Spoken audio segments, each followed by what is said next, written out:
नमस्कार, मैं हूं अक्षय गिल। आज हम यूक्रेन मुद्दे के ऊपर बात करने वाले हैं। आज हमारे साथ हैं एक सोशल एक्टिविस्ट कुलवंत सिंह गिल जी। उनसे हम जानेंगे, उन्होंने एक ड्राफ्ट तैयार किया है। उनका कहना है कि वो चाहते हैं कि इस ड्राफ्ट को पीएम ऑफिस भेजा जाए और वहाँ से यूएन इस मुद्दे के ऊपर विचार करे। आइए हम आपको मिलवाते हैं सरदार कुलवंत सिंह गिल जी से। कुलवंत सिंह जी, आपका बहुत बहुत स्वागत है हमारे शो में।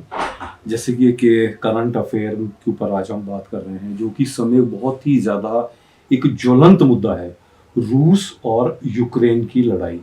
जैसे कि आपने बताया कि आपने एक ड्राफ्ट तैयार किया है, आप माननीय यशस्वी प्रधानमंत्री मोदी जी को इसको भेजना चाह रहे हैं और आपकी एक अपील है कि अगर यूएन में इस आपका जो बनाया ड्राफ्ट है इसको पेश किया जाए या इसके ऊपर कुछ गौर किया जाए, तो आपको लगता है कि ये जो युद्ध विराम है ये हो सकता है? आपको ऐसा लगता है? हाँ जी अक्षय जी, इस युद्ध को टाला भी जा सकता था। मैं इसकी ज़्यादा पीछे डिटेल में नहीं जाना चाहता भी ये युद्ध के क्या कारण रहे, क्यों हुआ।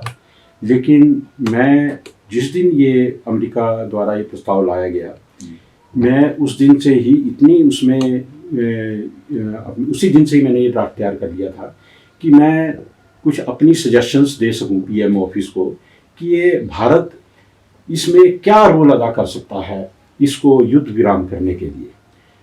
देखिए, वैसे तो ये दो महाशक्तियों की लड़ाई है, लेकिन हम इसमें डिटेल में नहीं जाना चाहते। हम ना ही यूक्रेन का पक्ष लेना चाहते हैं और ना ही हम रूस की फेवर में जाना चाहते हैं। क्यों? भारत का एक स्टैंड रहा है कि विश्व शांति को बनाए रखने के लिए हमेशा उसका पक्ष चल रहा है। हम किसी भी देश की अखंडता, संप्रभुता में दखल नहीं देना चाहते, परंतु हिंसा किसी चीज का भी हल नहीं। बिल्कुल ठीक है। मैं बजाय इसमें पूरी वो आपको वो बताऊं, मैं तो एक लेटर मैंने एक तैयार किया हुआ है जिसमें मैं समझता हूं कि अगर इसके ऊपर पीएम ऑफिस गौर करे और हूबहू या इसमें जो भी प्लस माइनस इसमें वो एक्ट वगैरह डालने पड़े या जो भी है उसको, मतलब एक मैं थोड़ा सा उसकी डिटेल में, मतलब आपने एक रफ तैयार करा? हाँ जी, रफ तैयार किया है, भेजना चाहता हूँ। और मुझे लगता है कि इस टाइम में इससे बढ़िया कोई भी युद्ध विराम का, मुझे लगता है कि इसमें कोई ऐसा स्टेप नहीं, कोई भी ऐसा पॉइंट नहीं है जिसमें इंडिया की छवि, भारत की छवि को कोई किसी तरह की कोई ठेस लगे या हम कहीं पर भी अपने विश्व शांति वाले मुद्दे को से कहीं भटक रहे हैं। इसमें वैसे मैंने ये डिटेल भी तैयार की हुई है। अगर कहो तो अक्षय जी, मैं आपको थोड़ा सा जितना टाइम आप कहेंगे मैं इसको ड्राफ्ट में कर सकता हूँ। मुझे उम्मीद है कि ये भविष्य में क्या, देखिए, मैं तो ये चाहता हूँ कि अगर मेरी एक पत्र से अगर किसी के ये युद्ध विराम में अगर एक बम भी गिरने से बच गया बाई द वे, तो मैं ये समझूंगा कि मेरी ये तपस्या जो है मेरी सफल हो गई। ये आप उसके बहुत बड़ी उपलब्धि मान रहे हैं? हाँ जी, बहुत बड़ी। मैं इसमें एक आपको मैं ड्राफ्ट की हुई बता देता हूँ। मैंने लिखा है हल, यूक्रेन वर्सेस रूस। आदरणीय मोदी जी, सादर प्रणाम। निवेदन है कि मैं इसमें ज्यादा डिटेल में नहीं जा रहा हूं। ये कोई समस्या कैसे पैदा हुई है, आज आप मतलब इसको ये मुद्दा जो है एक कागजों में न रह जाए। मैंने इसका एक इतना शॉर्ट तरीका इसमें अपनाया है कि वर्चुअल मीटिंग द्वारा, आज वर्ल्ड जो है वर्चुअल मीटिंग से जुड़ा है। वर्चुअल मीटिंग द्वारा आप यूएनएससी में, सिर्फ यूएनएससी में सबसे पहले, जिसमें हम अस्थायी सदस्य भी हैं, जिसमें संयुक्त राष्ट्र सुरक्षा परिषद में भारत का पक्ष रखते हुए विश्व शांति व विश्व गुरु शांति भारत द्वारा रखते हुए या संदेश में एक प्रस्ताव लाएं, जो कि आज मीटिंग भी है, इसमें यह प्रस्ताव होगा।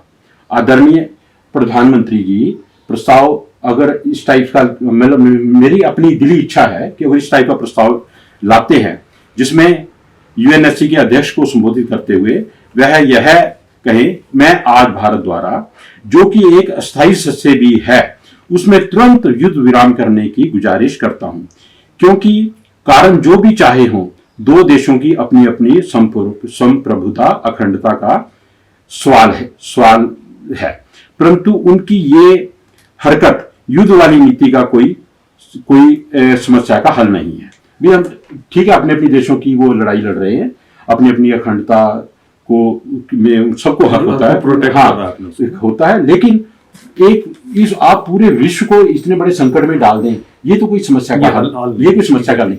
आप अक्षय जी आपको पता नहीं है, जिस आदमी का आज की डेट में 10,000 रुपए का बजट है, उसका कुछ दिन के अंदर अंदर ही 10% से लेके 25% तक ये महंगाई बढ़ने वाली है।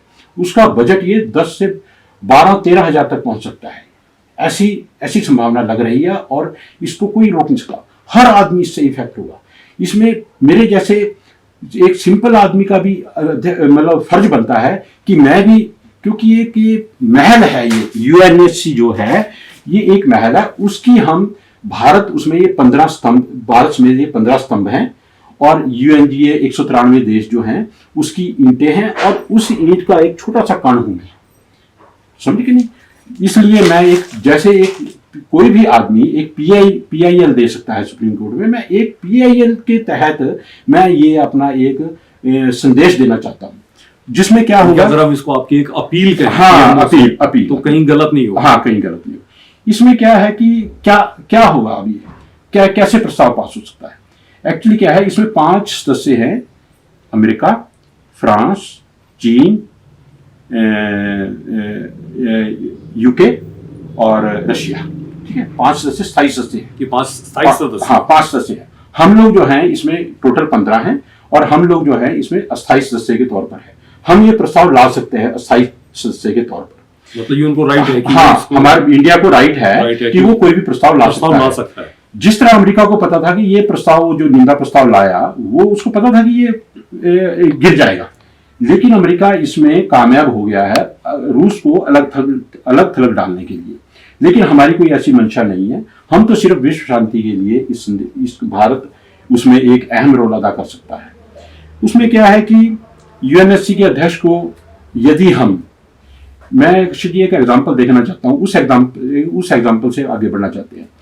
जब भी किसी गांव में कोई 2 पक्षों में विवाद हो जाता है, यानी कि एक जमीन के टुकड़े के ऊपर दो पक्ष उसके ऊपर दावा करते हैं, दावेदारी करते हैं 2 पक्षों ने, और वो जो है वो चलते चलते वो जो है एक हिंसक रूप अख्तियार कर लेती है और फौजदारी मामले में वो कोर्ट तक मामला पहुंच जाता है।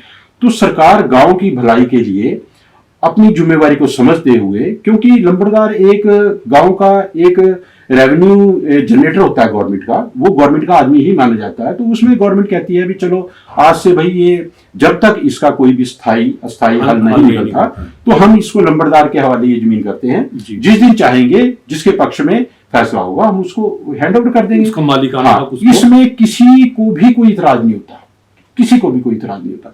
इसी तरह हम इंडिया की तरफ से यह विश्वास दिलाना चाहते हैं, यूएनएससी अध्यक्ष को पूरे एक प्रस्ताव अगर लाए तो मैं समझता हूं कि जिस प्रकार यूएई, इंडिया और चाइना बाहर रह करके उन्होंने यह दर्शाया है कि हम कि ना किसी के दोस्त है ना किसी के दुश्मन है, लेकिन हम मतलब किसी के पक्ष में नहीं गए, इसी तरह है रशिया चाहे तो इस प्रस्ताव को विटो पावर का यूज करते हुए बाहर रह सकता है, लेकिन ये प्रस्ताव 12/15 से पास हो जाएगा, जैसे अभी 11 से पास हुआ था, जैसे अभी 11 उसमें वोट पड़े। यानी ऐसे आपको उम्मीद हाँ, है? उम्मीद मुझे ऐसा भविष्य में नहीं, अभी मुझे ऐसा लगता है कि 12 प्लस माइनस में ये प्रस्ताव पास हो सकता है, संभावनाएं हैं। हाँ, संभावनाएं हैं। उस प्रस्ताव में क्या होगा, अरे भाई रशिया ने इतना पैसा खर्च कर दिया, इतना आगे बढ़ गया, वो इतनी वो होगी, क्यों वो इस प्रस्ताव को मानेगा? क्योंकि रशिया को पता है कि मैं भी इसमें स्थायी सदस्य हूं और उसको अपनी पावर का पता है, कि सबको पता है कि वो रशिया को इसमें से कोई भी नहीं निकाल सकता। और लेकिन यूएनएससी अध्यक्ष के ऊपर उसको विश्वास इसलिए करना पड़ेगा क्योंकि यूएनएससी अध्यक्ष जो है ना तो अमेरिका का साइड ले सकता है, ना नाटो की साइड ले सकता है, ना किसी की भी साइड ले सकता है, बिना बिना किसी की साइड नहीं ले सकता जब तक वो इसका रशिया जो है अध्यक्ष भी है। इसको हम बाद में यूएनजीए एटसेट्री उसमें भी हम पास करवा सकते हैं, लेकिन फिलहाल हमने युद्ध विराम करना है। इसको हम यह प्रस्ताव ला करके उसमें हम रशिया को यह विश्वास दिलाए, अध्यक्ष महोदय यह विश्वास दिलाए कि रशिया को यह बोला जा सकता है कि हम सब लोग इसका समर्थन करते हैं, अध्यक्ष को यह पावर के पक्षधर है देने में कि यूक्रेन का सह कार्यवाहक राष्ट्रपति उसको बना दिया जाए, कार्यवाहक। और यह अनलिमिटेड, शुरू में 6 महीने के लिए, जैसे कभी कंट्री में वो लग जाता है राष्ट्रपति शासन, उसको पहले 6 महीने के लिए लगाते हैं। देखते हैं कि अब ये समस्या का अभी नहीं हो रहा तो उसको आगे एक्सपेंड करते जाए, लेकिन उसमें जो मिनिमम पीरियड होगा वो 6 महीने का होगा। और यदि उसमें कोई हल नजर ना आए तो उसको हम बढ़ा भी सकते हैं, बढ़ा भी जा सकते हैं दोबारा प्रस्ताव ला करके। अब क्या है कि अब रशिया क्यों इस प्रस्ताव को मानेगा, क्यों युद्ध रोकेगा? सबसे बड़ा एक सवाल है, सबसे बड़ा सवाल। देखो, जब हम कह रहे हैं कि जो भी स्थिति है, जैसे है, जहां है, किस स्थिति में रहेगी, और जैसे एक स्टेट के अंदर एलजी होता है, डिफेंस, डिफेंस, आर्मी का, पुलिस का, और जितने भी उसकी सुरक्षा से संबंधित होंगे या जो भी मेजर स्टेप्स होंगे वो जो है अध्यक्ष महोदय उनके अंडर में होंगे। बाकी यूक्रेन के प्रेसिडेंट जेलेंस्की जो है अपने हिसाब से वो चलाते रहे, लेकिन वो उनकी सहमति से होगा सारा काम, ठीक है। जो कार्यवाहक प्रेसिडेंट होंगे अध्यक्ष महोदय, ठीक है, यदि वो बन जाते हैं, ऐसा मेरा मानना है, ऐसा मेरा मानना है। अब क्या है, रशिया क्यों मानेगा इस बात को? उसको बोलते हैं अभी कोई बात नहीं, तू आज जहां पे जिस पोजीशन में हो तुम वही रहो, हम तुम्हारे को ये नहीं बोलते। यूक्रेन, अब एक यूक्रेन की ईगो समझ लो, अखंडता समझ लो, रशिया की वो समझ लो, उसके कारण पूरा संसार क्यों इफेक्ट हो भाई, क्यों इतना स्ट्रक्चर मतलब बनाया है, गरीब पता नहीं पूरी उन 4 करोड़ के करीब आबादी है यूक्रेन की, उन लोगों ने मिल करके उनकी जेब से पैसा गया है, रशिया का भी इतना पैसा खर्च हो रहा है। आप यार इन देशों में, पूरे संसार में इतनी कहीं गरीबी है, कहीं कुछ है, उस चीज में पैसा खर्च करो ना। आप उसको स्ट्रक्चर को आप दोबारा क्यों उसमें हम पैसा वेस्ट करें? तो इसका समस्या का यही हल है कि इसको कार्यवाहक जो है राष्ट्रपति यूक्रेन का बना दिया जाए, यूएनएससी अध्यक्ष को, और भारत इसका समर्थन भी करे। और इसमें जो है दूसरी जो कंट्रीज हैं, चाइना, यूएई, अगर इसका समर्थन करते हैं ठीक है, नहीं भी करते वो बाहर रहें। और ये मेरे हिसाब से 12 प्लस माइनस के मतों से ये पास हो जाएगा, पास हो सकता है, मेरा ऐसा मानना है। और इससे शॉर्ट कोई भी तरीका मैं नहीं समझता कि अभी कोई हो। और ये वर्चुअल मीटिंग द्वारा यदि हो जाए बाय द वे, तो आज सुबह प्रस्ताव लाया जा सकता है, कुछ घंटे के बाद आफ्टरनून उसमें 2-4 घंटे गैप दे करके इस प्रस्ताव को पास किया जा सकता है, और ये युद्ध विराम हो भी सकता है। लेकिन अब क्या है कि रशिया को भी कुछ जिम्मेवारी लेनी पड़ेगी कि वो जिसकी आर्मी से रिलेटेड कोई भी डिस्प्यूट के लिए वो उसको अपने आप कंट्रोल करे, और उस चीज का ध्यान रखे कि ये आगे ना बढ़े। और उन आर्मी की जिम्मेवारी जो है वो रशिया की होगी, ताकि उस देश के अंदर कोई भी किसी भी तरह की अस्थिरता को ना फैलाया जाए, ठीक है जी। इस मामले में अध्यक्ष को हक होगा कि वो कैसा भी स्टेप जो है वो उठा सकते हैं देश की शांति को बनाए रखने के लिए। मेरा ऐसा मानना है। आपका ऐसा मानना? मेरा ऐसा मानना है। तो ये ड्राफ्ट आप पीएम ऑफिस से कब भेजने वाले हैं? मैं अभी इसको प्रेस रिलीज में भेजने वाला हूँ, और आपके माध्यम से भी मैं इसको मैं इसकी कॉपी आपको दे दूंगा जी। और इसकी फोटोकॉपी आप जैसे भी है आप अपने जिस भी आप प्रेस में से रिलेटेड है इसको आप भेज सकते हैं आप इसमें। और आज हमारे सबका फर्ज भी यही है। आज हमारे से देखा नहीं जाता कि कितने आदमी इसमें इफेक्ट हो रहे हैं। हमें तो रोना आ रहा है इस कुछ सबको देख करके, और हम सबका फर्ज भी यही बनता है। मेरा ऐसा मानना है। आगे हाँ, इसमें यदि कोई भी प्लस माइनस पीएम ऑफिस करना चाहे, वैसे तो ये यूएनएससी चार्टर एक्ट 27 1/3 के तहत ये प्रस्ताव लाया जा सकता है।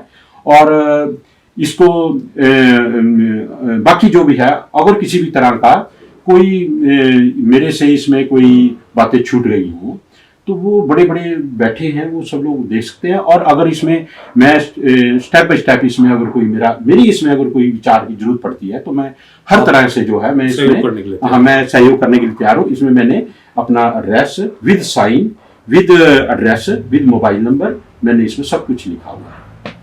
सिंह साहब, अपने विचार हमारे साथ साझा करने के लिए आपका बहुत बहुत धन्यवाद। और आशा करते हैं कि आपकी ये जो ड्राफ्टिंग है ये जल्द से जल्द वहाँ तक पहुँचे और इसके ऊपर विचार हो। और जैसे कि आपने बताया है कि इसमें किन किन धाराओं में इसके ऊपर जो है विचार किया जा सकता है। तो ये थे हमारे साथ आज कुलवंत सिंह गिल जी, जिन्होंने पीएम ऑफिस को एक बहुत अच्छा ड्राफ्ट बना करके भेजने वाले हैं। और आशा करते हैं कि अगर इस जैसा प्रस्ताव इन्होंने बनाया है, उम्मीद है कि अगर इसके ऊपर गहनता से विचार किया जाए, बाकी वहाँ पे बुद्धिजीवी वर्ग बैठा है तो इसमें जो भी प्लस माइनस करना चाहे या जो भी करना है वो उनके अपने हाथ में है। आशा करते हैं कि इनका ये ड्राफ्ट कहीं ना कहीं तक विश्व शांति में सहायक सिद्ध हो सकता है। आज के लिए बस इतना ही। आप देखते रहिए हमारा चैनल। धन्यवाद।